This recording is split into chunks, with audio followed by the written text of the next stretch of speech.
Hey, good evening, everybody. So I am solo tonight. Mike is on his way back home. He said he's going to chime in when he gets here. So you're stuck with me tonight. And a solo, I'm pretty sure I can handle it. Hey, what's up, Josh? Brian, good to see you on tonight already. See the numbers are starting to climb up there. So let's get this baby started like we do each and every week with our Second Amendment. A well-regulated militia, as Kelly says, comma, being necessary to the security of a free state, comma, the right of the people to keep and bear arms, comma, shall not be infringed. And those commas are important. And I know we had a good discussion about those at one time. So I want to thank Kelly Armstrong for coming on last week. So tonight we're doing kind of shooting from the hip. We're supposed to be joined by Mike Deakins and, of course, by Vance Bishop. He was going to join in. He had some internet issues, so he's not going to make it tonight. But that's okay. We got this thing handled. A couple announcements. JD will be hosting 701 Nation again tomorrow night. He's got a great show for you guys planned. I'm going to put this up here in a little bit. But he's going to have a P-Dog Rifle Steel Challenge recap. I unfortunately could not make that this weekend. I was hauling cattle on Sunday. We sold calves on Monday. And, of course, I had friends here this weekend doing a little hunting on our own place. So we had a good time there. JD's favorite targets is going to be the second topic. And then he's got a then they're going to be determined topic. And then, of course, the happy ending of the week. And we love hearing those things. So that's kind of what the lineup is for there. Some of our announcements, of course, the 701 Nation tomorrow night is at 8 p.m. Central, 7 p.m. Central. I, of course, will be on Friday, Mitchell in the morning, 7:15 Mountain, 8:15 Central in the AM. And then November 5th, guys, that's our monthly segment on Dakota Mornings now right there on KFYR. We will be on at 9 a.m. Mountain Time, 10 a.m. Central. And we might even pop in there earlier. I'm planning to go up there in studio. But then next week, I'm going to have Jason Heitkamp on. He's running for the North Dakota Department of Public Instruction Superintendent. He's, of course, challenging Kirsten Baszler, who's been a disaster. It's a nonpartisan position. Let's face it. She is a liberal. We're going to talk about the Second Amendment. Of course, the law that went through allowing school boards to let their basically teachers, maybe resource officers, however they want to handle it, carry concealed in them schools to protect the kids, which is the best way to protect kids. It's just there's no other way to do it. That is the best way to do it. So we're going to talk a little bit about that. Now, him and I were talking today a little on it. And I said, if I remember right, when we passed that, I believe that it is up to the Department of Public Instruction superintendent. They got to sign off on it. School submits their their plan, how they're going to execute it, and what they're going to do it. Then they submit it to DPI, and it's completely the sole discretion of the superintendent of the DPI to sign off on it. She doesn't think that that is one of her duties. Of course, she's probably drunk, getting another DUI or beating up her boyfriend. So she probably wouldn't know. Great person, just a great moral person to be the DPI superintendent. So I'm going to have Jason on, and he's going to talk to you. So if you haven't voted yet, you might want to take a listen, because Jason's got some good ideas. I do know Jason. I've known him for quite a while, and happy to have him joining us. Hey, good to see you, Dan. Good evening to you as well. JD's, of course, tuning in here. Josh Patterson, David Fedding, 1760 sources. Trampus says, nice shirt. Yes, I was given that at my 50th birthday party here a few weeks ago that the wife held for me. So that was kind of fun. They cleaned out the garage, had a bunch of people show up. I had no clue. Showed up in some of my worst clothes because I thought I was coming up there to help get an animal out of a corral panel that had stuck his head through. Of course, that was a way for them to get me to come up there. So yeah, it was a lot of fun, and now I'm an official member, I guess, of the Old Balls Club, 1974. So yes, I'm getting up there, half century. Anyway, so that's kind of what we got going on here. That's the gist of what we got going on. Some of the announcements again. I'll bring them up again later on. But so everybody, we had a great weekend this past weekend hunting. I was happy to be out there with some good friends of mine that I hadn't had him out here hunting. He said it's been 20 years. It could be. I mean, we haven't had birds here for a long time, so that could very well been. It definitely could be 20 years, but I don't know. We'll have to go check that out. But we had a great weekend. I have a lot more birds on here than I thought I did, so that was a very, I don't know, that was a very nice thing to see. I really was surprised how many birds are actually on this place again. So a lot of fun. He had his boys out. He had a brand new dog with him who did pretty darn good, really, for being such a young dog. Kind of like when we was up last weekend at Jamie's place with Wyatt and his new dog. So now I got to hunt behind a Flushing dog again and a pointer. And I will tell you, I really do enjoy the pointers more. But here's a few pictures from the weekend. This is myself out there with his boy. He got his very first pheasant there. So it was a great shot. My buddy Chavez there with his younger boy. And of course, their dog there. And I don't remember the name of it, but nice young dog, and he's learning. There, they just got a nice family picture on our Steinland. And they basically brought in some more birds when they were over there. So that was great to see, too. They were able to fill almost a limit of pheasants, and they definitely got a limit of grouse, and had a great time. Got to work that dog and have some really good gunning time in. I was glad that he was down here. It was nice to have him down. He hadn't been in here for a while, and we're going to try to do it again. And Jamie, I'm planning to come up there maybe one more time. We'll see what happens. Weather's starting to set in. I did try something new tonight. I did a kind of a fast draw shootout here. What was the end of September?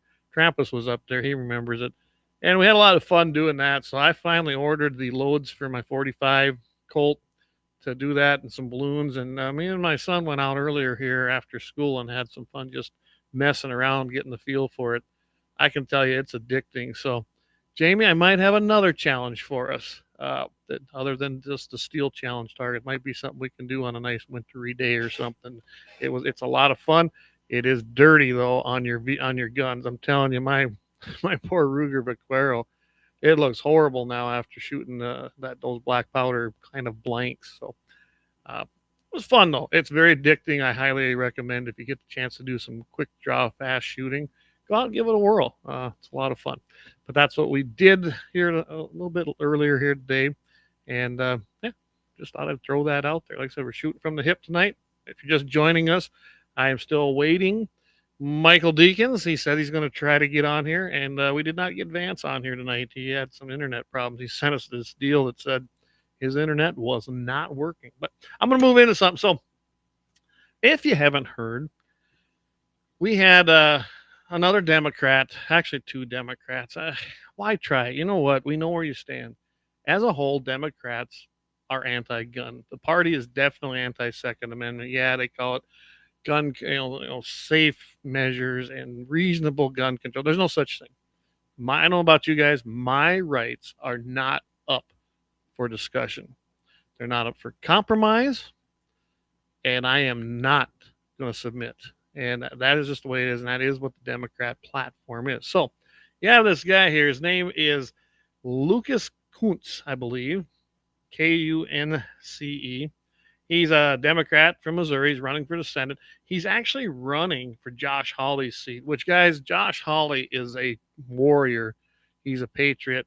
I watch a lot of those committee meetings and committee hearings they're having, and that guy is pro-gun. There is no reason to replace him, honestly. But this guy thinks he can do better. They went out for a gun range photo op, is what they said. Now, that's generally how it goes. And we've seen how this went with Tim Walz, right?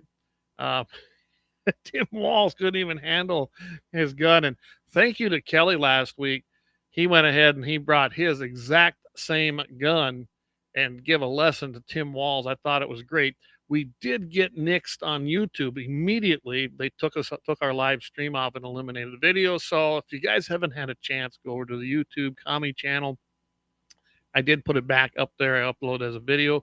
I downloaded it, and I have a CommieTube compliance box on there with the hammer and sickle that covers up the gun so you can't see it. So it's kind of funny. But you go over to Rumble, X, any other place you can see it.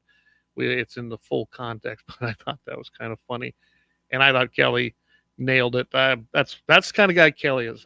Kelly Armstrong is a real guy. He's a real guy who's going to be our next governor. He knows how to shoot. He knows how to operate those firearms. That is not a photo op for him. He's the real deal, and I appreciate that. So getting back to this story, Kuntz, he wants to take Senator Josh Hawley's seat.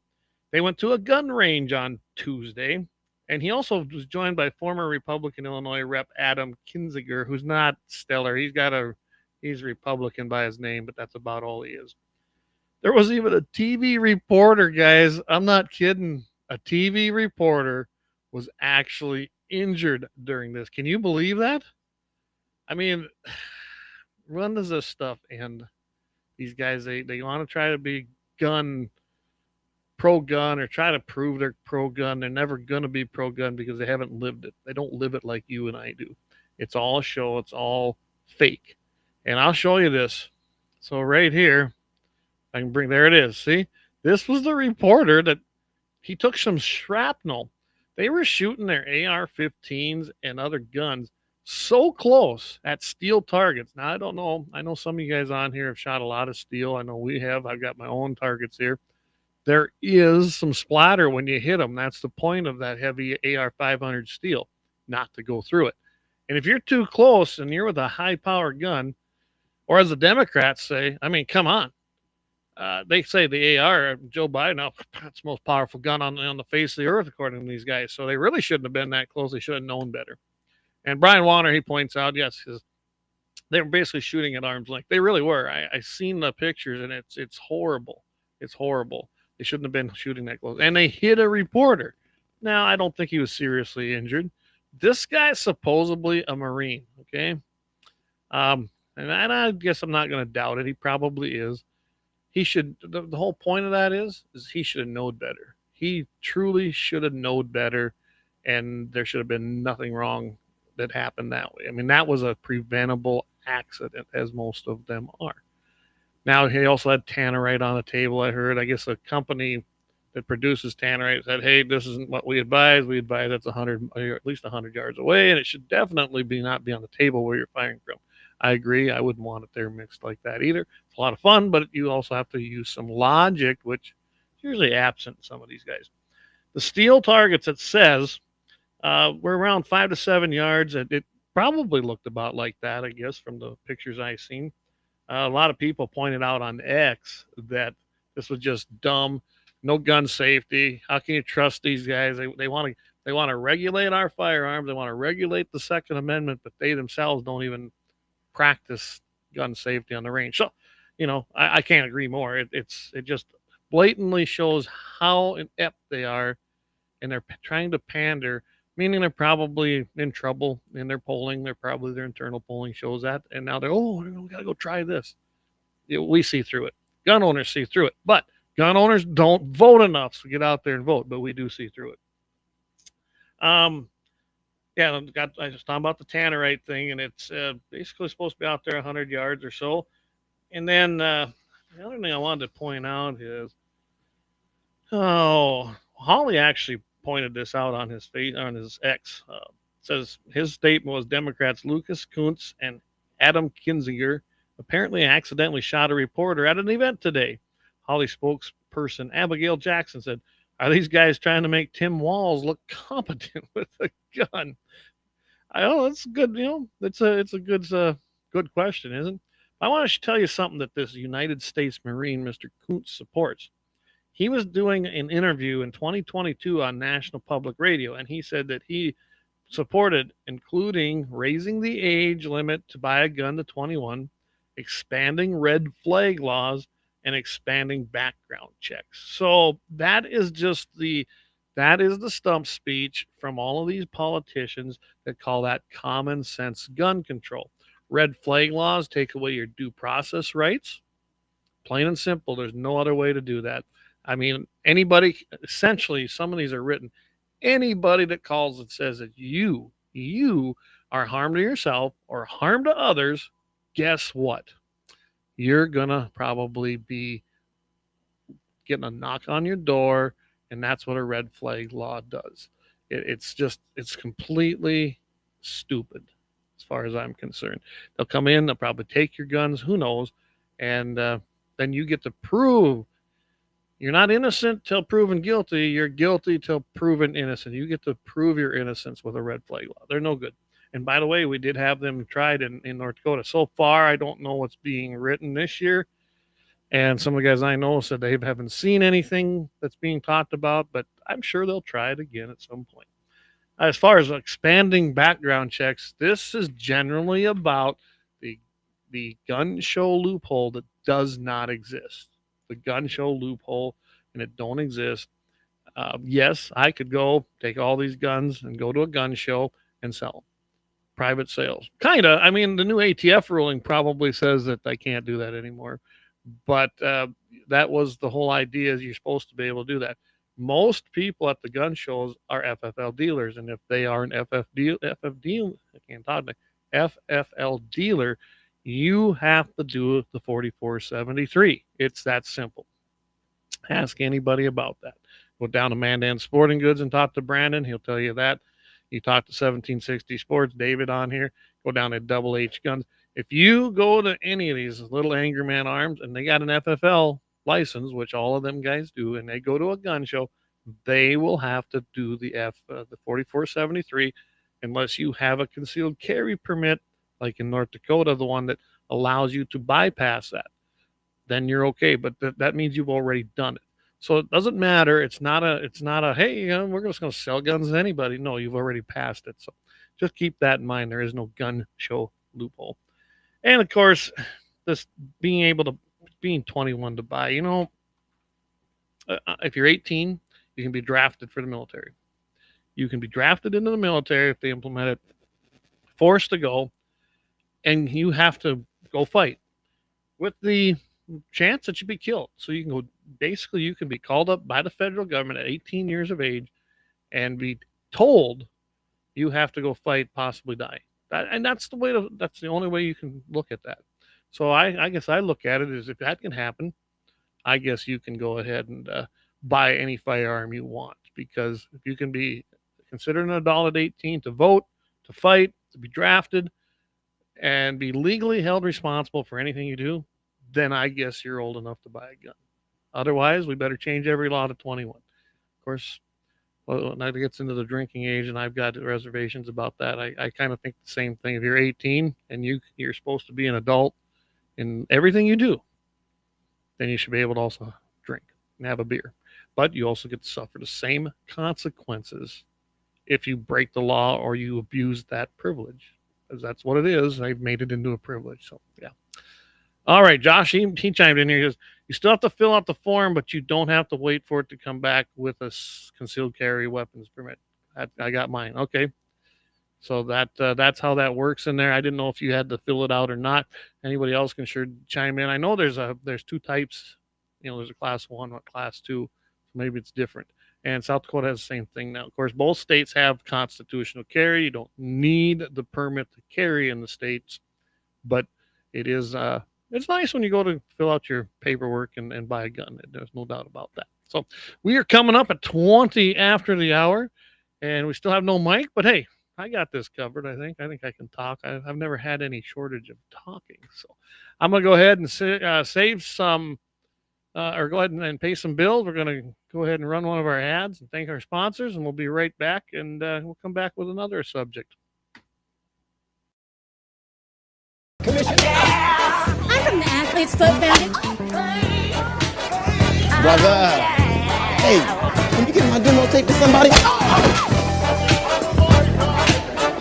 Lauer Auto Repair, located at 309 South Washington Street in Bismarck, North Dakota. Give them a call at 701-258-6308. The team of mechanics at Lauer Auto can take care of any problem your vehicle is having. And when you do business with Lauer, you can be assured you're doing business with a pro Second Amendment America First repair shop. There are plenty of other auto repair shops in the Bismarck-Mandan area. But why take a chance at patronizing a shop that might not have your beliefs at heart? Make no mistake.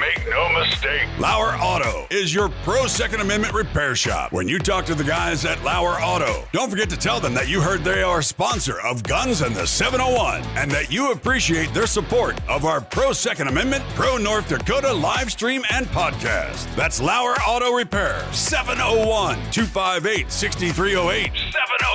701-258-6308. Located 309 South Washington Street in Bismarck, North Dakota. Experience the exhilaration of power in your hands at Bloodline Kinetics. Why Cerakote? Simply, it aids in firearm preservation while also giving your piece a unique look. Barrel threading, NFA laser engraving, bolt handle threading, mount, level, and bore, sight scope chamber rebarreling, and much more. Bloodline Kinetics is meant to reflect a long American lineage in gun ownership, who stand for the Second Amendment rights, Bloodline, and the science behind gun accuracy, Kinetics. To some, it's just a constitutional right that can go away. To us, it's in our American bloodline, and we believe it should stay that way. Here at Bloodline Kinetics, we understand that hunters, sportsmen, women, and gun owners should have a quality firearm. Stop and see us at 2008 Morrison Avenue 2 in Bismarck, North Dakota, 58504, Monday through Friday, 8 a.m. to 5 p.m. Call 701-390-7997. Visit our website, bloodlinekinetics.com.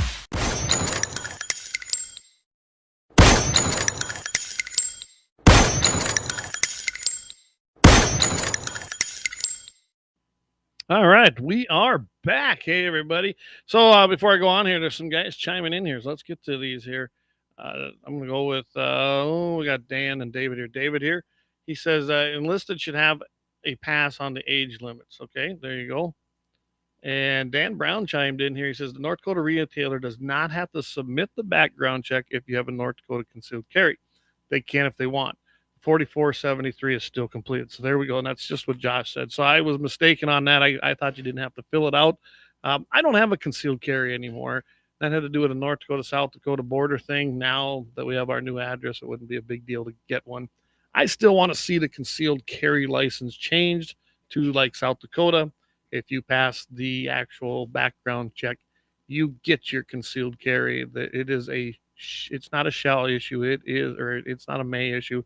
It is a shall issue. So there's no testing. Now, if you want to get the upgraded ones to do other things, then you can get those. But North Dakota, you still got to take a test, if I remember right, to take any of the concealed carry, to get any of the permits. But I don't think that has changed. But I'd love to see that changed. But I can tell you right now, guys, talking to some of the guys for the legislative session this year, that's not what's going to be priority. In fact, depending on Tuesday, in November on the 5th after the election, if Measure 4, which I do support, by the way, if it passes, that's pretty much what's going to be on the docket, probably consuming most of the legislative session. I mean, there's other things, but I've already been told that a lot of these other bills probably aren't going to be addressed, or other topics, kind of depending on how that goes. And honestly, even if it fails, it's still going to be a big topic, as it should be. I don't know about you guys, but to me,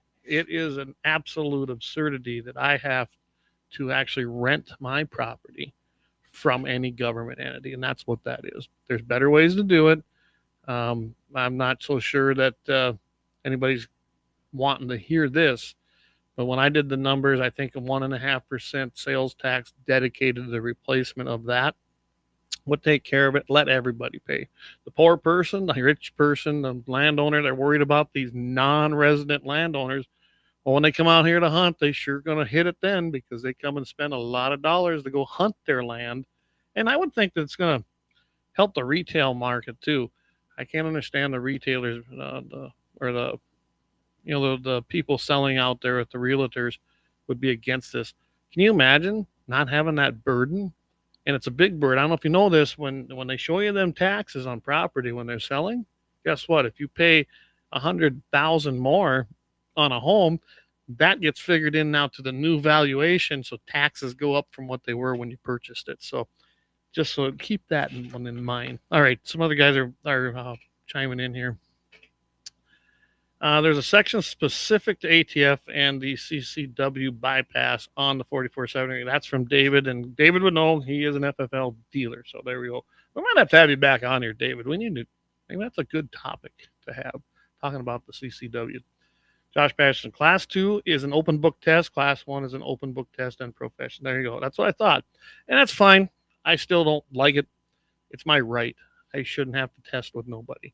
And that's why when North Dakota, and I've actually had North Dakota legislators tell me, oh, this is a shall issue. Bullshit. It's not a shall issue. It's a may issue. Granted, might be an open book test. You're probably going to ace it. And proficiency test is actually pretty lenient from what I've seen when people take it. That's not the point. We have a Second Amendment right to have it, and I don't need the government's permission. That's why I really fought hard for constitutional carry in this state. We need to tweak that too a little bit, but for the most part, it's pretty good. South Dakota's perfect. It really is. And then you can go on to get your concealed and do the proficiency tests, the ones that will allow you to meet the standards for ATF compliance, essentially for background checks. Just keep that in mind. If you want to keep those, that's fine, but we should have a concealed carry permit that you can get. So then you can use it in other states, that you don't need to take a test and you don't have to take a proficiency test. All you have to do is take the background check and get your concealed carry. That's my opinion, and it worked very well and has never been a problem south of the border down here.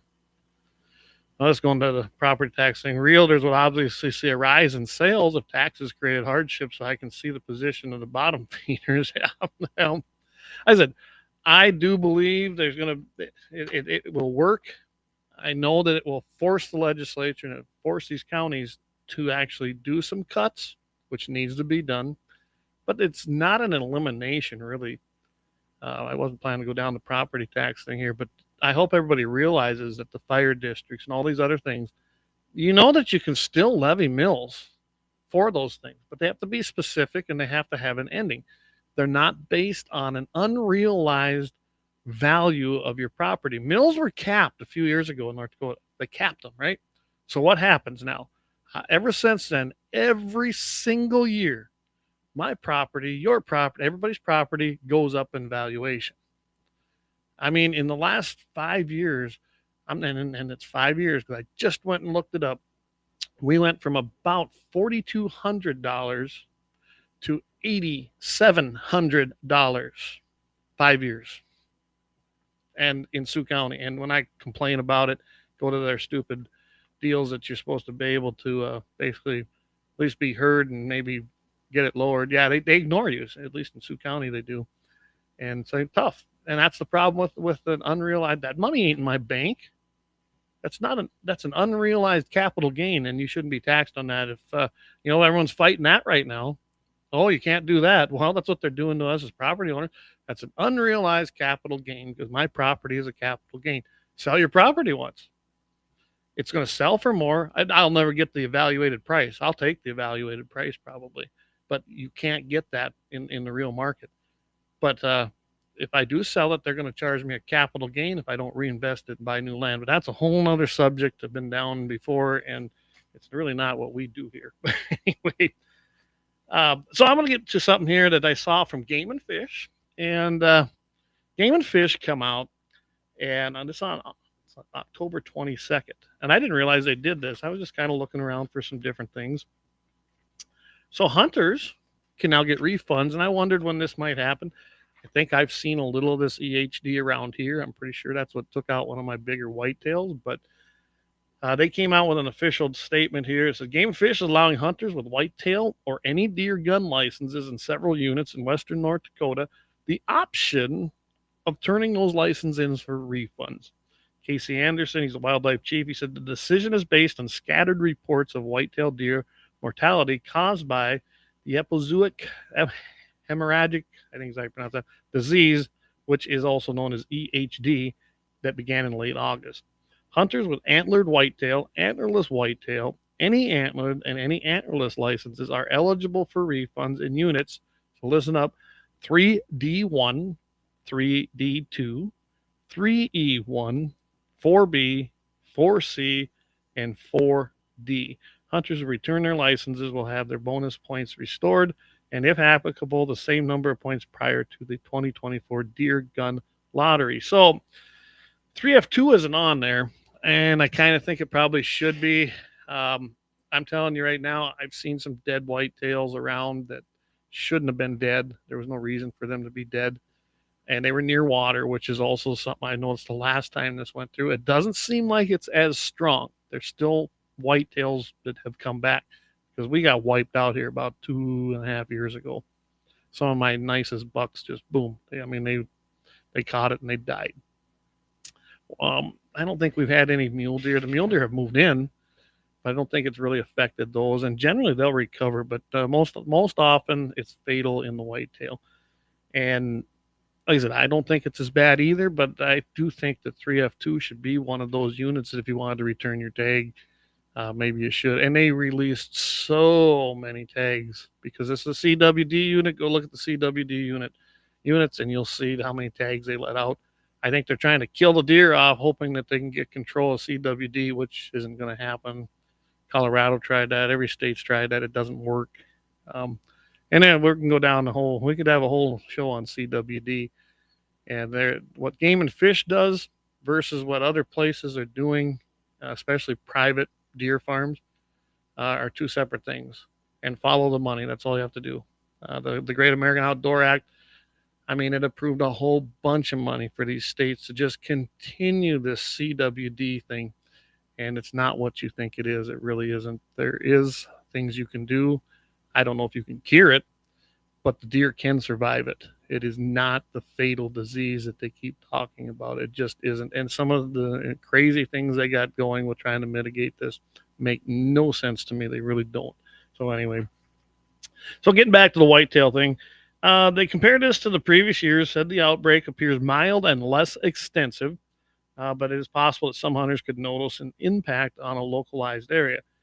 The department staff is going to continue to monitor these reports and determine if a license and additional units should become eligible for refunds due to EHD. Well, that's good, but we're getting pretty close here. It's already October 23rd. It isn't that far away to the opener deer season, so they better reevaluate that pretty fast, really. They said that landowners, if they want, they should report any dead deer along with photos, if possible, to the department through an online wildlife mortality reporting system, which I'm not going to do. I will call them and talk to them. I'm not getting on their damn websites. I'm so sick of that stuff, too. Before deciding to turn in a license, though, they urge license holders to make local contacts and find out the extent of the mortality in their hunting unit. That's not bad. That's not bad advice. I've told people that already that we're planning to come out here. Like, well, there are deer here. I got a lot of mule deer. I really do. Most people don't have a mule deer tag. They're so hard to get. But the whitetails are scarce. I'm probably not going to let anybody hunt the whitetail on my place because they were looking good. But yeah, around late August is when I started to see these things, and I'm going to save the ones we got. I'm not even going to hunt it. I'm not shooting the whitetail here myself. Like I said, I got plenty of mule deer to choose from. They also talked about how most areas within these units have not been heavily affected. Good deer harvest is still needed, and that could be. Like I said, there's a ton of mule deer around here. There really is. but a little scouting and a phone call or two will help make that informed decision. License holders who qualify and want a refund must mail their tag along with a note requesting a refund that says to EHD, Game and Fish Department, their Bismarck office, no later than November 8th. Envelopes postmarked November 8th will be accepted. So there's the rules. If you're in any of those units, 3D1, 3D2, 3E1, 4B, 4C, and 4D, right now you can actually get that in the mail, get it in there, and get a refund if you don't want to hunt those units. They say EHD is a naturally occurring virus spread by the biting midge, which we knew that, often fatal to infected white-tailed deer. While mule deer do not usually die from the disease, hunters don't have to worry about handling or consuming the meat from the infected deer. It's not known to cause any kind of problems in humans. Usually, the first series of hard frost kills the midge that transmits the EHD virus, and then it either slows it or halts it. I don't know about you guys. We've seen some pretty heavy frosts around here a couple weeks ago when I was up at Jamie's up there by Golden Valley. Pretty rough. It really was. It was pretty hard frost up there. So hopefully it wiped it out. I know last night was a hard frost here, and we're supposed to get down to 28 tonight. So hopefully that'll help that out as well. That's my hope for it anyway. I don't know if anybody else is seeing those things, but I've seen a few dead whitetail around here. I know I showed that on the program here, about a month ago. I found a really, really nice one, stone velvet. It was real shame, really, because that was a damn nice deer. And it was a shame to see that he did not make it. Also, guys, we have a new platform called kick.com, and you can find us Guns in the 701 over there, kick.com. Facebook, fascist book, I call them, has kicked us off. We no longer have a Guns in the 701 page. I think I'm going to try to make a new one. But a lot of people, I'm looking over here at Rumble right now. Numbers are pretty good over there. Between both channels that we have, there's like 11 to 15, bouncing up to 20 sometimes. So thanks for tuning in over there. I see Grizz is over there, some other people. And then we're rolling pretty good here. So most of this is Twitter, and I'm very happy to see everybody has moved to Twitter. I don't think we're going to have any problems there with Elon in charge unless we lose the election, and then we're going to have some problems. So we're coming up at 20 before the top of the hour. I'll tell you what, I'm going to take a quick break here. Let's see if I can get a hold of Mike, see if he's going to be on. Not a big deal if he isn't. We'll continue on and pay some bills here. So we'll be right back after our big break. Go ahead and get yourself a nice beverage and take a break. We'll be right back.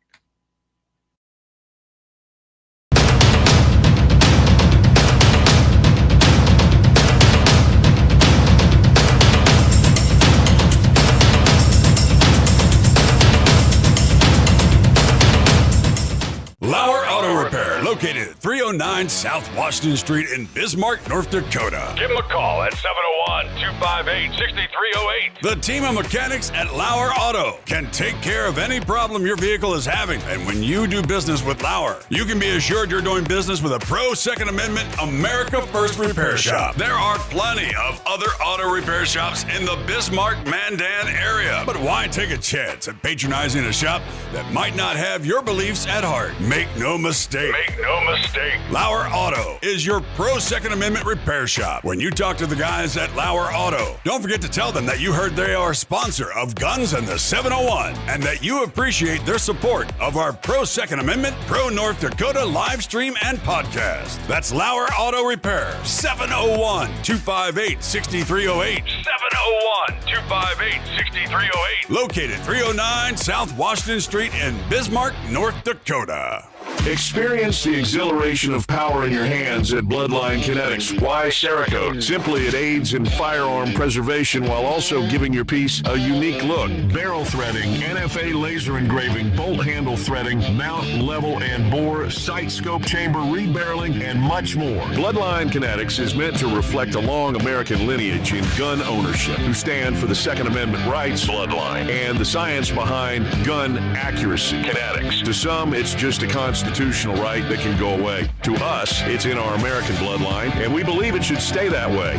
Here at Bloodline Kinetics, we understand that hunters, sportsmen, women, and gun owners should have a quality firearm. Stop and see us at 2008 Morrison Avenue 2 in Bismarck, North Dakota, 58504, Monday through Friday, 8 a.m. to 5 p.m. Call 701-390-7997. Visit our website, bloodlinekinetics.com. Ever tried catching a fish with your bare hands or hunting a deer with a stick? Don't be that guy. At Mandan Sporting Goods, we've got all the hunting and camping gear you need. We're your one-stop shop for outdoor adventure.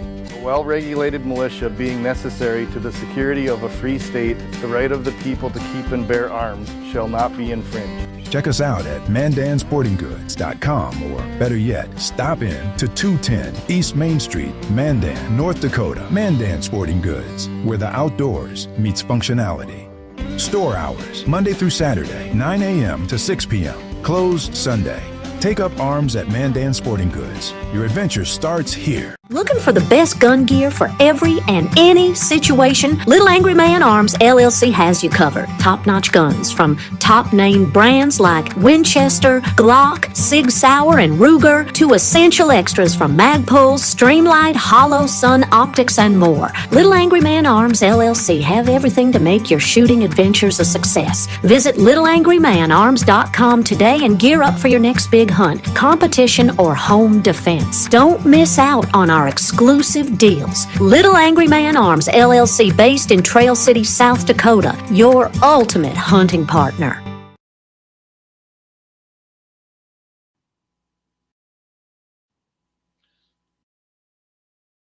Firearms at Bismarck's Double H Gun Shop.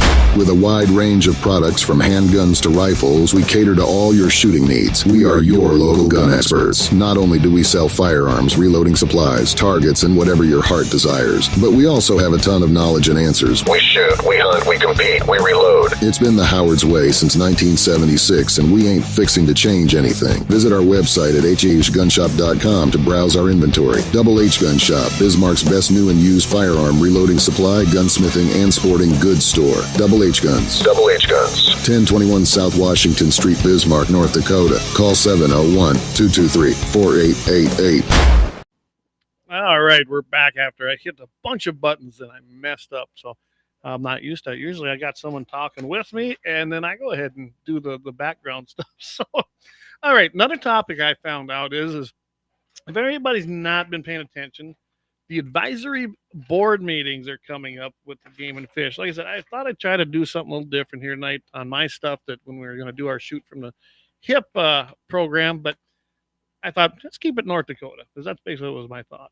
So I got this at the advisory board meetings. They've come out, and that's basically where they host the public meetings. They're supposed to be kind of a liaison between North Dakota Game and Fish and the hunting public and the landowners. That's kind of how this is supposed to work. Does it? I don't know. Maybe. When I look at how it's actually been set up, I'm not quite sure that it really does what it's supposed to. But we'll get to that here in a little bit, because how that board, how they arrive at getting those members, to me is like, really? Yeah, that's kind of canned in my opinion. All right. So, what they've got is they got their district meetings coming up. District 1 hasn't been set yet, so that's going to be determined soon here, I imagine. But District 2, for everybody listening on the podcast, this might be a little boring, but that's Bottineau, Burke, McHenry, Montreal, Pierce, Renville, and Ward counties. It's going to take place October 30th, so that's coming up here in a week. 7 p.m. Location is American Legion Memorial Hall in Rugby. The host is the Barton Sportsman's Club. And you can go ahead and hop online at North Dakota's Game and Fish website, and they've got this on there, and it's got all the contact information. The advisory board member who is for that area is Travis Lear from Velva. District 7, that's my district: Burley, Emmons, Grant, Kidder, McLean, Mercer, Morton, Oliver, Sheridan, and Sioux counties. It's a huge, really, district, really. And they're going to hold it. Go figure. They don't give a crap about us down here. They really don't. November 4th at 7 p.m. Central. Location, Game and Fish main office, I suppose, because they're in Burley County. But No, they don't pick a place that's centrally located. Hell no. Why would they do that? No, they're going to hold it. I mean, for me, it's a 100-mile drive. I want to go to it. And I'm on the border down here. Really, anybody who's over here or even farther to the west over here, if you get to the western edge of Sioux County, it's over 100 miles. But, who cares, right? Anyway, it's going to be there. It's being hosted. Their host is the Dakota chapter of Pheasants Forever. And you can contact the advisory board member, Jody Summer of Mandan. So as you can see, our District 7 thing, even though all these counties are listed, it mostly is dominated by Bismarck and Mandan people who are in charge of it, running it, and doing it. That's just the way that is. I looked them all up, and that is what it is. District 4 consists of Grand Forks, Nelson, Pembina, and Walsh counties. They only got 4 counties. Anyway, November 6th at 7 p.m. The location is UND Gorecki Alumni Center. The UND chapter of Wildlife Society. I don't know. That's a new one to me. I really don't know what. If they're hooked up with Wildlife Federation, then it's not good, guys. The advisory board member is Carissa Dawns. And, it's kind of interesting here. It says Michigan. Don't know. Is there a Michigan, North Dakota? That's a new one to me, too, if there is. Anyway, and then you can contact Susan Fleggi. District 3 meeting is coming up. That's Benson, Cavalier, Eddy, Ramsey, Rolette, and Towner counties, November 12th at 7 p.m. And that's going to be held up there in Devil's Lake at the LRSC room, College Drive. I don't know where that's at, but I imagine those people do. Host is Devil's Lake Tourism. Your advisory board member is Edward Dosh. That's who the advisory board member. That's one of those 8 members. District 8, Adams, Billings, Bowman, Dunn, Golden Valley, Hettinger, Slope, and Stark counties, November 19th at 7 p.m. That's Mountain Time, everybody, because it's being held in Bowman at the Economic Development Corporation building. You can contact the advisory board member, Rob Brooks, and he's out of Rame. So I imagine he's one of the landowners or ranching farmer guys that's part of the, that's one of the prerequisites, 4 from that, 4 like that, and 4 from bona fide hunters and sportsmen. We're going to get into that.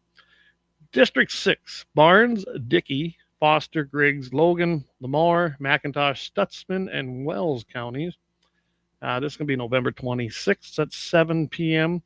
It's going to be at the VCSU Rhodes Science Center in Valley City. The host is the student chapter there of the Wildlife Society. I'm going to have to look this Wildlife Society thing up to see who they're actually with. It makes me, whenever I see stuff like that, yes, I'm very, very skeptical. Dan Brown says Michigan, North Dakota is west of Grand Forks. There you go. I had no clue. So I learned something tonight. Thanks, Dan. I didn't know where Michigan was. Michigan to me is a state. So I learned something new. There's a Michigan, North Dakota.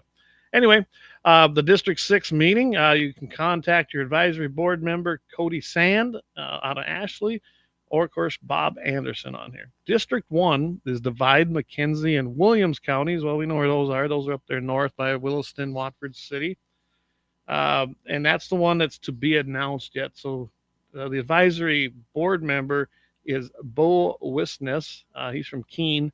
But they don't have any information yet, and I just took this off there today, so that is what is out there right now. That's your advisory board meetings coming up, starting October 30th and going in through November. Now, what I learned from this is that the advisory board is, of course, split into 8 districts, so there's 8 members on this board.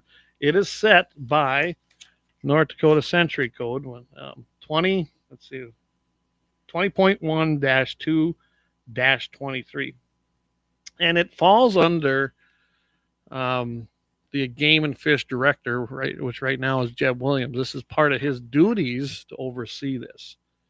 The Game and Fish Advisory Board is an appointment, and here's the qualifications and term as set by Century Code.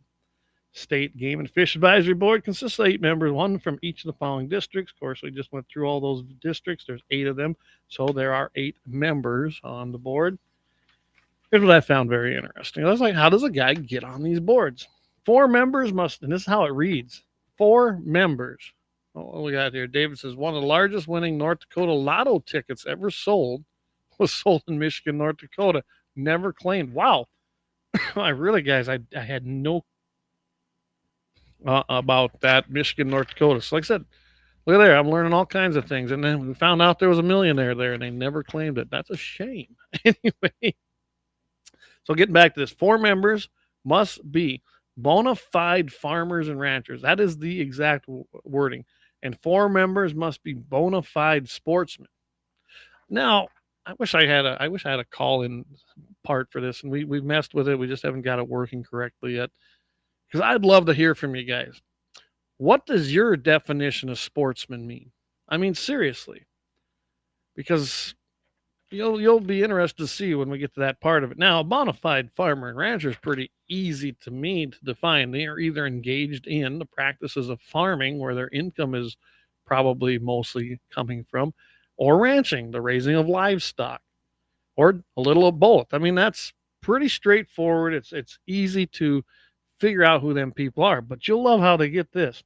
Each farmer or rancher appointment must be made from a list of 3 names. So of the 4, they got to submit 3 names for each position. Submitted by agricultural organizations. Really? So basically, if you're not a member of, the Farm Bureau, Farmers Union, I suppose North Dakota Stockmen's Association, pick your organization, wheat growers, all these. They have to submit your names. Otherwise, if you're not a member of them, most likely, that's the only way you'd probably even get a submission, you aren't eligible. Really? So they don't really want anybody unless they've already been vetted. That's basically what I'm getting at. To me, they want very vetted people that fit a certain ideology and narrative and probably aren't going to challenge some of these crazy things I see coming out of places like Game and Fish. And that is what I do believe on this. Jamie says, Timmy Tampon, he claims that he's a sportsman. Well, that's what I'm getting at. Who are the sportsmen and how are they determined? Well, you're going to love how they determine them through century code. And when this thing was written, you just know damn well that was the intent of it. David says, sportsman, store-bought animal urine on boots, Elmer Fudd dress required. Well, I think when you hear what I'm going to read you, that's probably pretty cool. I'm going to put that one up there, David. It's just great. I love it. Let's see. Dead Wolf Resistance says, if you raise your own livestock and other food, you should qualify. Well, exactly. That's what I mean. You can qualify, but you don't unless you get your name submitted by an agricultural organization. And I went through this whole thing.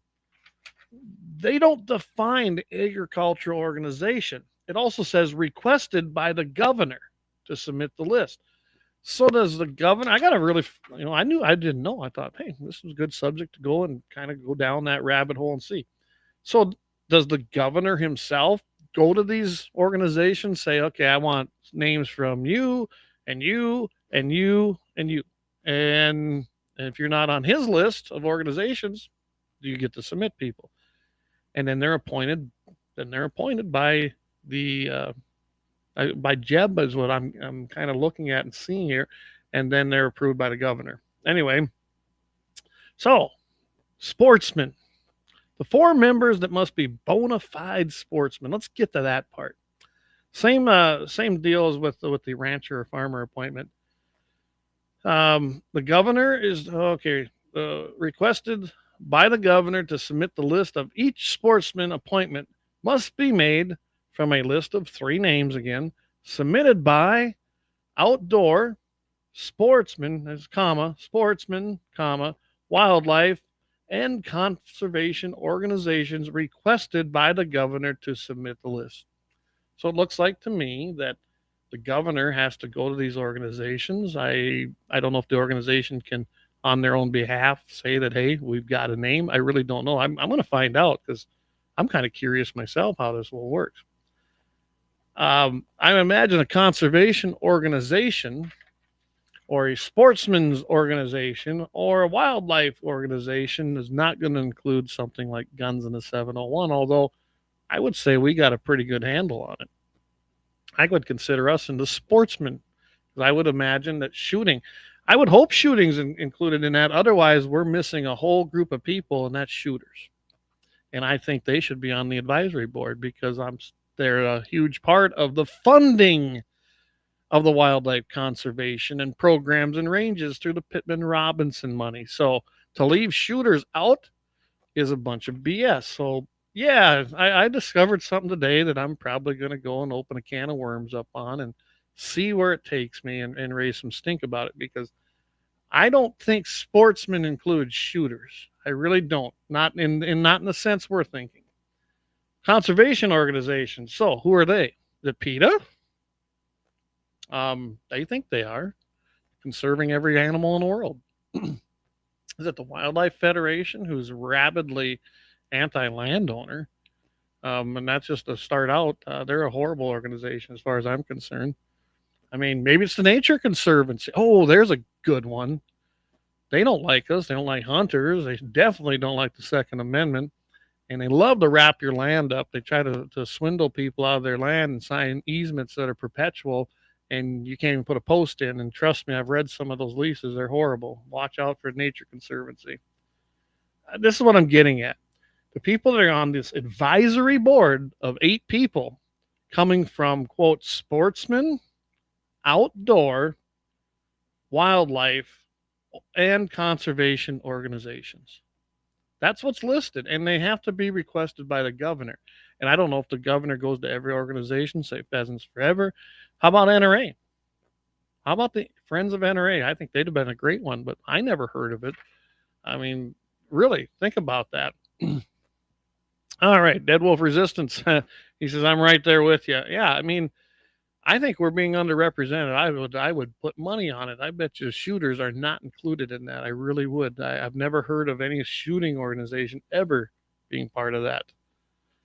JD, he chimed in here. He says, Mixed Tavern and Zap has a big sign out front that says Sportsman's Welcome. Yeah, I saw that. I guess Game and Fish could just go in there and pick a few out. You know what? There was 6 of us at the table the other night, a couple weeks ago. I think we had it covered, didn't we? We just needed 2 more from there. And I'm a bona fide farmer rancher, right? According to their qualifications. This just bothers me. And the more I looked into it, it bothered me more because it's exactly what I figured it was. I was like, oh, how do I get these people? They put on these advisory boards. You always hear of an advisory board, don't you, everybody?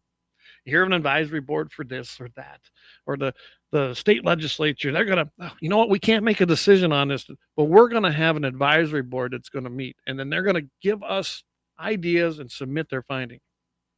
Yeah, well, how do you choose them? The property rights issue a few years ago, where all property would have been considered posted.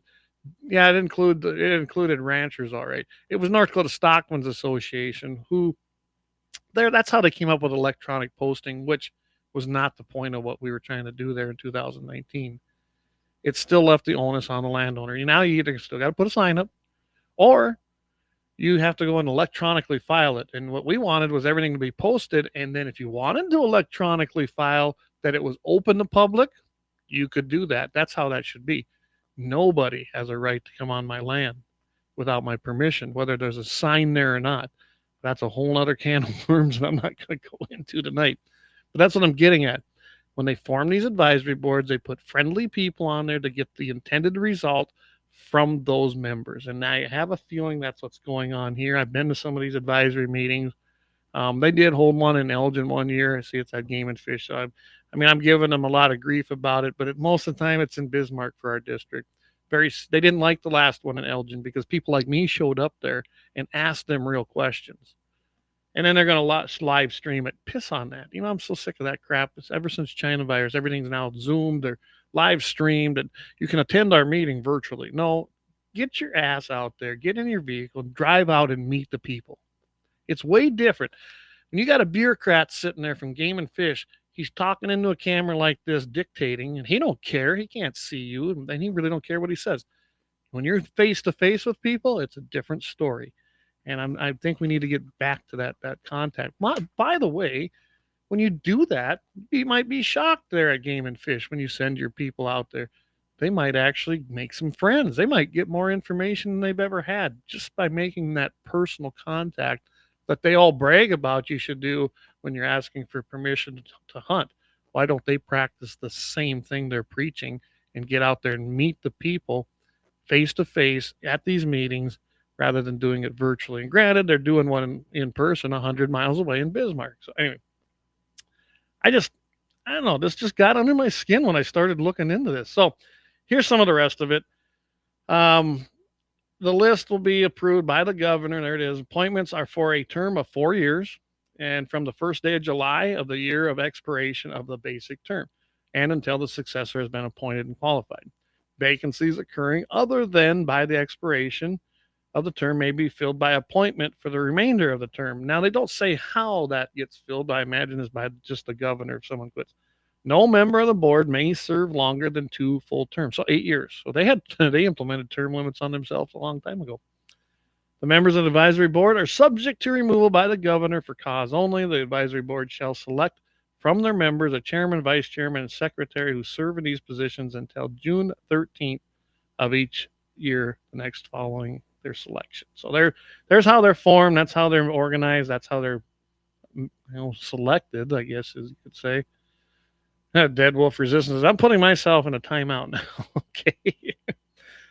They can be compensated per diem $62.50 for each day of service in going to and attending and returning from a meeting. And I ain't got no problem with that.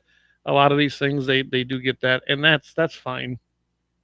Meetings and duties. Each board member is supposed to hold a public meeting at least twice each fiscal year in the board member's respective district, which is what's happening, making presentations and determining the needs and opinions of those interested.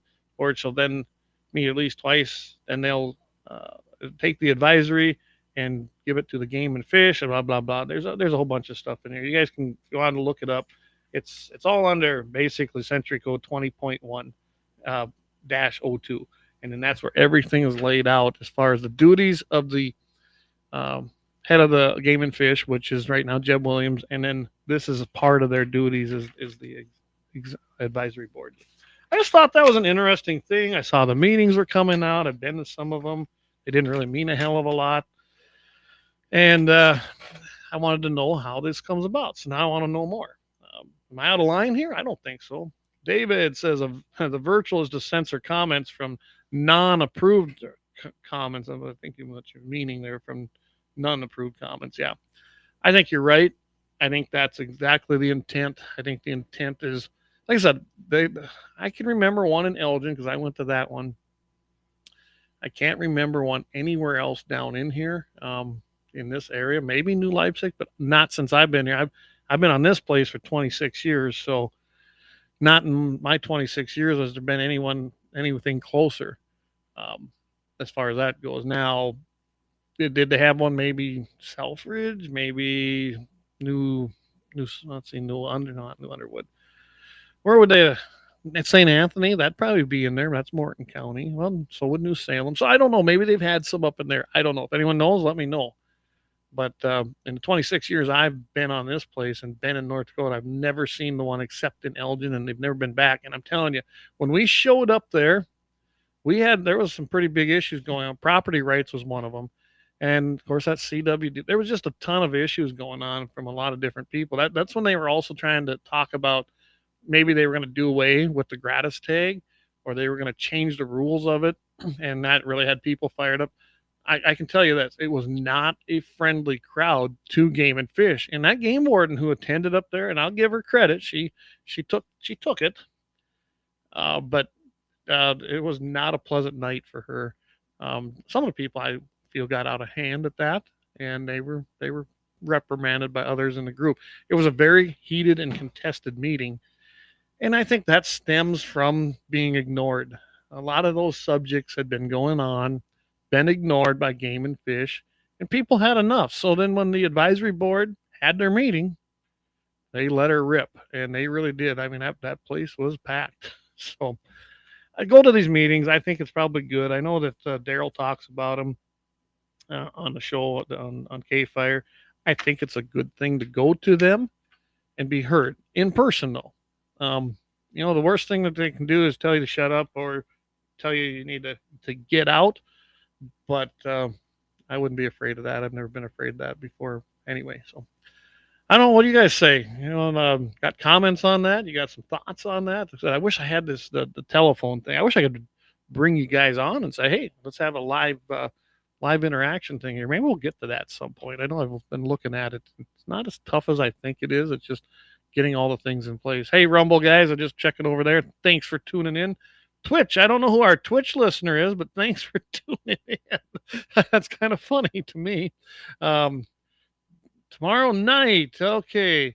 JD's got tomorrow night. I'll also be covering the NRA grades for the North Dakota's federal candidates, and I will include any districts somebody wants to know about in the chats. There you go. We don't really have anybody in District 31 because it's not our year, so we don't have to worry so much about that. It should be even years, I believe, this year, but I don't remember. To tell you the truth, coming up. Or is it odd? Ours will be up next year, I believe. I know that the grades on on all of ours in our district are pretty good as far as that goes. Even Don Shively, who I got no use for as a senator in my district, but on the Second Amendment, he does real well. He really does. He even did real well on property rights. He's horrible on homeschooling and an array of other things, but on those he was just fine. I will give him this, and I'll give him some credit. Don Shively out of District 31, our senator, is actually in favor of Measure 4. So my kudos to him. Like I said, I don't like the guy, but when he's on the right side of things, I'm going to give him the credit because he deserves it. He's representing the people at that point like he should. Dead Wolf Resistance wants to know what Armstrong thinks. That's pretty easy. That guy's as pro-gun as they come. He's got a voting record to prove it, all the way from the legislature, especially when he was actually the chairman of the North Dakota GOP. And then as a congressman, I watch a lot of those Judiciary Committee hearings, which he sits on in the U.S. House. Kelly Armstrong is the real deal when it comes to the Second Amendment. He was a huge supporter of the NRA banquets in North Dakota. In fact, that's how I met him. Dan Brown, actually, I think you were the one that introduced me to him. And that's how I got to know Kelly. Kelly is the real deal. And he puts his money where his mouth is. Like I said, a huge sponsor of the banquets. Huge sponsor of just anything Second Amendment related, and he's got cool guns, guys. Off air when we have those episodes with Kelly like we did last week, he's got some nice guns and he knows what he's talking about. He really does. So it's going to be really nice to probably have. I keep saying he's probably going to be the most pro Second Amendment governor North Dakota has seen in any modern time that I can remember. I really do believe that because. And he knows how to handle a firearm. He knows how to take it apart. He knows how to clean it. He knows everything there is about it. He practices safe gun safety. And it's going to be a pleasure to have him be our governor when it comes to Second Amendment. It truly is. And I know that he's going to be good there, probably in the wildlife area with Game and Fish, working with them. I mean, he's got some ideas. And just very happy that to support him. I already voted for him. I ain't afraid to say that. We endorsed him right here at G&T701. And Jamie and I will take that and defend it all day, every day. We got a lot of heat for that. And I believe, Jamie, can correct me, but I think we're planning to be at Kelly's victory party on election night. I think we're going to try to do a little coverage right there from his election party. We won't be able to be on there the whole time, but we'll be in and out doing lives. So stay tuned to our channel. Turn your notifications on wherever you listen to us at, because we'll go live every now and then and try to give you guys some updates, maybe interview some people. I think JC's going to maybe interview with us, and I suppose we'll be able to get Kelly even to say a couple words. So that's the plan. If everything goes right, we're planning to be up there November 5th, celebrating with Kelly and celebrating probably the most Second Amendment governor we're ever going to have. So Lynette, she says, yes, vote early. That's what I've been telling people too. When you look at what happened in North Carolina, guys, and I don't want to see this early voting. I think we need to do away with it. But this time, when you see what happened in North Carolina, it's a good thing they did. At least those votes got in. Now there's problems. I don't know where they're going to have voting places. I talked to a guy by the name of James Gamble that I know out there. Done some business with him. And he says it's atrocious what's happening and what's not being done. He says the federal response was horrible. He says, don't listen to what the news is saying. He goes, I'm out there. I'm helping. He's a former Marine. He's actually a real Marine and a real patriot. So he got another group of guys, and they were out in an area trying to help. It did not affect him. Like he said, God blessed me. I didn't have these things happen to us, but we're going to go help other people. And he goes, this is horrible what they're trying to do. They're trying to set up polling places for the people that, didn't get the vote.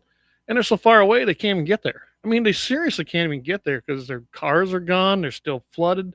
It's bad. And I heard Alex Balez was on today, so kudos to him. He went out there with his pickup and about sounded like about a ton of dried and canned food to go out there and help with the recovery efforts all the way out there. So kudos to him and his wife. He was on Dakota Mornings this morning. So tip my hat to Alex for getting out there and doing what needs to be done. We've had Alex on the show before. I know that I was supporting Rick Beckert, but Alex is seems to me a straightforward guy. And he keeps proving it. He didn't have to do that, but that's who he is. I think that's who that guy is. So I tip my hat to him and appreciate him doing that. I sent him a text as soon as I heard it. I said, "Hey, Alex, thanks for doing that and going out there, coming all the way from North Dakota out to help the North Carolina people." So kudos to him. What does Lynette? JD says, James says, "Yep, we will. That's the plan. We're going to be there." Lynette says that we have to beat them at their own game and lock our votes in. Absolutely. And that's what this is about. That's what Charlie Kirk's group was about. I don't care what your issue is, whether it's Second Amendment, whether it's abortion and fighting for babies and keeping them alive and doing away with abortion, whatever your issue is, there's no answer from the Democrat side in this race. There just isn't.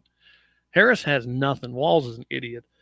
And it'll get worse. It will. You think it's been bad the last 4 years under Biden? Harris gets in there, buckle up, because it's going to get bad, and it's going to get bad fast, because there'll be no stopping them after that. Nothing. This is it. I don't care if you don't like Trump's demeanor. I don't care if you don't like his statements or some of the things, but his policies are right. And we had it really good for 4 years under him. We truly did. I know that I did. And now I'm pretty, that's why I sold my calves, honestly. I mean, I did well on them. I think if I had kept them, I could have done a little better, but I'm telling you, I didn't want to have those calves, because if the election goes bad on November 5th, every market is going to see a huge, huge deficit. We're going to see bad things happen. Because we can't keep doing what's happening. We can't keep putting inputs in with gas and diesel hitting $3, $4, $5, maybe, who knows, maybe $10 a gallon. You never know under like a Harris presidential anarchy, let's just call it, dictatorship. Because she hates fossil fuels, as they call them. I hate that term. I'm telling you right now, you better get prepared. We want to pray for the best and hopefully the worst doesn't happen. But be ready. Always be ready, because this election is that important. So get out there, vote now, vote Trump. I don't care what you do on the rest of the ticket. I say vote Armstrong, but for sure. But get out there and vote, and throw these bums out. Throw these communists like Harris out on their butt. That's where they belong. Well, I got another place for them too, but we need to get rid of them. They need to get out of there. And that's the only way we can do it. Like Lynette says, we have to beat them at their own game. And that is exactly what Turning Point got together and did with Charlie Kirk. And there's a bunch of them out there that are doing it. There's hunting organizations got involved when we found out that the hunters were some of the worst turnout for votes. I mean, and it was true, and it was bad. If you're a Christian, get out there and vote. Christians are a very large voting bloc that doesn't vote. And I didn't realize that. So hunters, sportsmen, shooters, if you love the Second Amendment, get out there and vote. It is that important. Even in North Dakota, that margin's been shrinking the last two cycles, presidential cycles. This is supposedly a conservative, Republican, deep red state, but it gets 60% is all. 60 to 62%, 68, depending on the election you look at, for the Republican presidential candidate. That means we have 30 to 40% that are voting Democrat. That's not a good thing. And that number, that gap gets smaller. We should be like this. We do not want Democrat policies. We can't have them. They're not right for us. They're anti-gun especially, and they will not do us any good. So we got Dead Wolf Resistance. He says, what if all history on the somehow on with Tim Pool, look it up. I'll have to go look at that. I don't know what you're talking about on that one, but I'll go check it out. All right, guys, we're gonna take our last break. I have a happy ending of the week for you, and you know what's cool? Is it's from one of my commie companies of the week, or its involvement with that. So it's even better yet, as far as I'm concerned. So we're gonna take our last break, then I'll be back. We'll do a happy ending, do a few announcements, and we're gonna call it a show. Remember, keep your powder dry, everybody. All right, here we go. I'm from the Athlete's Foot Bandit. Brother. Hey, can you get my demo tape to somebody? Lauer Auto Repair, located at 309 South Washington Street in Bismarck, North Dakota. Give them a call at 701-258-6308. The team of mechanics at Lauer Auto can take care of any problem your vehicle is having. And when you do business with Lauer, you can be assured you're doing business with a pro Second Amendment America First repair shop. There are plenty of other auto repair shops in the Bismarck-Mandan area. But why take a chance at patronizing a shop that might not have your beliefs at heart? Make no mistake. Lauer Auto is your pro Second Amendment repair shop. When you talk to the guys at Lauer Auto, don't forget to tell them that you heard they are a sponsor of Guns and the 701 and that you appreciate their support of our pro Second Amendment, pro North Dakota live stream and podcast. That's Lauer Auto Repair, 701-258-6308. 701-258-6308. Located 309 South Washington Street in Bismarck, North Dakota. Experience the exhilaration of power in your hands at Bloodline Kinetics. Why Cerakote? Simply, it aids in firearm preservation while also giving your piece a unique look. Barrel threading, NFA laser engraving, bolt handle threading, mount, level, and bore, sight scope chamber, rebarreling, and much more. Bloodline Kinetics is meant to reflect a long American lineage in gun ownership, who stand for the Second Amendment rights, Bloodline, and the science behind gun accuracy, Kinetics. To some, it's just a constitutional right that can go away. To us, it's in our American bloodline, and we believe it should stay that way. Here at Bloodline Kinetics, we understand that hunters, sportsmen, women, and gun owners should have a quality firearm. Stop and see us at 2008 Morrison Avenue 2 in Bismarck, North Dakota, 58504, Monday through Friday, 8 a.m. to 5 p.m. Call 701-390-7997. Visit our website, bloodlinekinetics.com.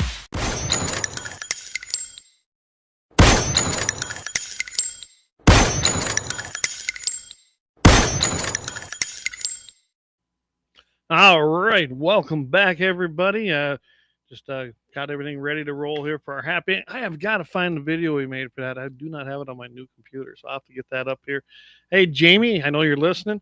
I did talk to my nephew, and we're going to put together a computer for you. So just keep that in mind. We're going to get one put together, get it priced out, and it doesn't look like they went up too much. So we're going to get you a nice supercomputer like I got here and help you out. All right, everybody, since I don't have a happy ending intro like I used to, here we go. There we go. There's our happy ending. Coming up tonight is our Amazon driver delivers fatal shot to suspect, or as we like to call them, scumbags, in failed carjacking attempt. He's not really a suspect anymore, is he? I mean, he's dead, so he's guilty. I mean, that's already been decided. So this happened in Cleveland, Ohio, which, you know, Ohio's been doing some good things. Of course, our vice president candidate is from Ohio, and I know that their gun laws have been improving quite a bit over there. So anyway, here we go. A scumbag is dead following a failed carjacking attempt involving an Amazon delivery driver in Cleveland. Now, we all know that Amazon, this isn't the first time. There's one took place in their parking lot here about a year ago that we did. Amazon's not a friend of us. He's not a friend of us as patriots. They hate this country. They love the money. They love the cheap Chinese goods. But Amazon is no friend of the Second Amendment. Well, their drivers aren't supposed to be carrying either, but it just seems like they keep having to defend themselves. Anyway, we'll get to this and then we'll talk about it. But Amazon was my commie company of the week one week. This incident took place. It was about 4 o'clock. So 4 o'clock p.m. is not exactly dark. It wasn't in the middle of the night or anything like that. Around on a Saturday, and then it quickly escalated into a violent, as they put it, I love how they write, a violent scene, according to the Cleveland Division of Police. During the attempted carjacking, well, I guess you could call it that, but it turned out it actually happened. The scumbag reportedly approached the Amazon delivery driver. Then he attempted to seize control of the vehicle. Shots were fired during this confrontation, leading to the suspect driving away with the Amazon vehicle. So the suspect, or scumbag of the week, he actually got a hold of this guy, got a hold of his driver. Now, I looked for more information. I didn't find a whole hell of a lot on it. I found a couple of people that evidently took some pictures. Looked like this guy drugged the Amazon driver out of his car. And it sounds like he was a private contractor. So there's a little bit more to this. But anyway, shots were fired. It led the suspect to driving away in the Amazon vehicle. But however, the stolen vehicle crashed shortly. I wonder why. And basically, the emergency medical crews, they arrived on scene and pronounced the scumbag dead. So he got the vehicle. He evidently got the guy, the owner, out. The owner shot him. He didn't make it very far, kind of like a lunger. When we take a lung shot, it makes a little ways and then tips over. This encounter also resulted in some collateral damage as a bullet struck a resident's car, and the resident actually had some photos of it that she put up on their local media. So I went and looked at the local story. Yeah, just evidently there was quite a gun battle, I guess you could say.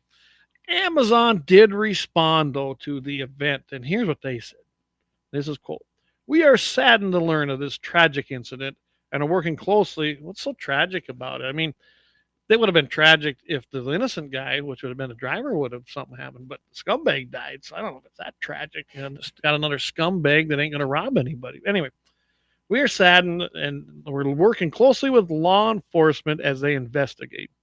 It's important to note that Amazon drivers, often classified as independent contractors, may drive their own vehicles depending on the program they are enrolled in with us. There is no current indication that this driver that was involved will be terminated. And although Amazon typically does not authorize its drivers to work while armed, well, we knew that. That's why I said they were my commie company of the week one week. Amazon does not. I like how they worded that. They don't allow it. They forbid you if you're driving one of their vehicles. There's a lot of companies that do that. I know a lot of people ignore it. UPS drivers can't do that. Did you know that? I know several of them. They are not. It's actually grounds for immediate termination if they get caught. Even though UPS drivers have defended themselves, there's been plenty of stories and they usually get terminated. So think of that. You get terminated for breaking their stupid rule, exercising your Second Amendment right to protect and defend your life, and you do it. You save their trucks, you save their items, you save the packages, but yet you get terminated because you did the wrong thing. So, but anyway, so I wasn't even able to get a name on this because it's a pretty new story, evidently. And I do not have the scumbag's name, but he now has assumed room temperature and will no longer carjack anybody. And that's our happy ending of the week for this week, October 23rd. All right. So JD, he's just chiming in here. He says, "I'll be at the Inner Bank with this Friday. You see me, stop over and say hi. Feel free to buy me a drink." Oh, the NRA. He's going to be at the NRA banquet. There we go. I mean, he sent a new one. So he's going to be at the Friends of NRA banquet. That's coming up in Mandan, North Dakota. I believe they're holding it up there at the Baymont now. That's the old Seven Seas. I don't know which room they're holding in. And Jamie, you'll have to let me know what's going on with that.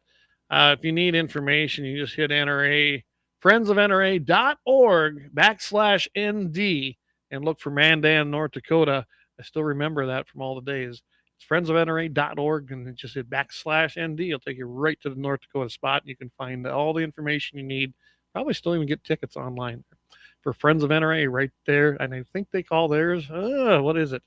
Rough Rider chapter, I believe. Been a while. I don't remember exactly what everything's named anymore. So go check it out. There's some great guns, good time. And of course, the money goes to a great cause right there in Mandan, North Dakota. All right. Dead Wolf Resistance says, and stop thanking Democrat voting veterans for their service. Well, there is something to be said about that. So I heard something the other day here, just in closing. I keep hearing it. Hey, get out and vote. Everybody, it's your right. Go out, make sure you vote. No, I don't go along with that. I do not tell everybody to go vote. If you're informed and you know what you're voting for, please go vote. Okay? And to me, if you're not a constitutionalist, then you have no business voting, because that's what this country is. It's a constitutional representative republic. We need to restore that. That's what you need to vote for. I don't care if you vote if you think other than that. Plain and simple. I don't urge you to vote. I'm not going to help you vote. I'm not going to encourage a moron with an ideology that is more reminiscent of Marxism or communism to go vote. You can go pound it. Sure as hell, I'm not going to give you a ride, and I'm not going to help you. But if you're a constitutional representative, republic ideology minded person, who believes in the Second Amendment, God in this country, I'll do everything I can to help you get there, because that's what we are. And if you don't like that way of life or our form of government, leave. Get the heck out of the country. All these celebrities that say they're going to leave if Trump wins, please let us know. We'll help you. We'll help you pack, help you get out of the country one way, can't come back. Also, renounce your citizenship. That's what you need to do. Plain and simple. If you don't like this country and the way we are formed with our rights and the way the government's supposed to operate, leave. Get the hell out of it. And I hope Trump really follows through on all these illegal aliens. Yes, that's why I said it. They are illegal. They are a threat to this country. They're a threat to us. They're a threat to our way of life, and they're definitely a threat to our constitutional rights. Deport them, as many as we can. Are we going to get them all? No. I guarantee you we can find a bunch of them. And there's a bunch of them in Bismarck. I've seen them. I guarantee you some of them guys are illegals. And if we profile you, absolutely. You have a certain profile. Okay? Plain and simple. If you're not legal, leave. If you're legal, show your stuff. You're good to go. No problem.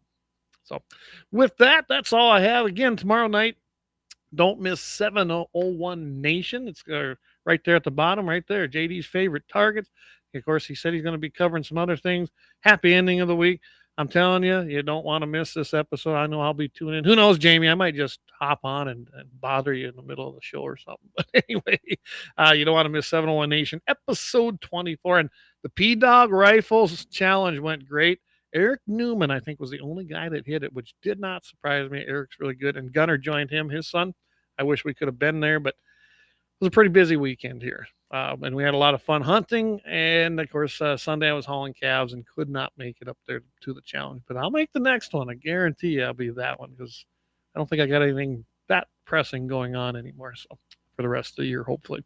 With that, everybody, thank you for tuning in. I appreciate it. Don't forget to go and stop by our sponsors, Mandan Sporting Goods, Lauer Auto Repair, Bloodline Kinetics, Double H Guns, and Little Man Arms, LLC. Go and check them out. Support them. Thank them for doing what they do and supporting us. And let them know that you heard it here in Guns in the 701, so that they know that their word is getting out there as well. With that, everybody, keep your powder dry. Have a great rest of the week. Don't forget, again, 701 Nation tomorrow night. It's going to be at 7 o'clock Mountain, 8 o'clock Central. Of course, Mitchell in the morning, 7:15 in the a.m. Mountain Time, 8:15 Central Time, right there on KFYR. And, of course, check out iHeart.com. That's where our podcast is, and you can find us anywhere you get your podcast. Appreciate everybody tuning in tonight. God bless America. Keep our country free.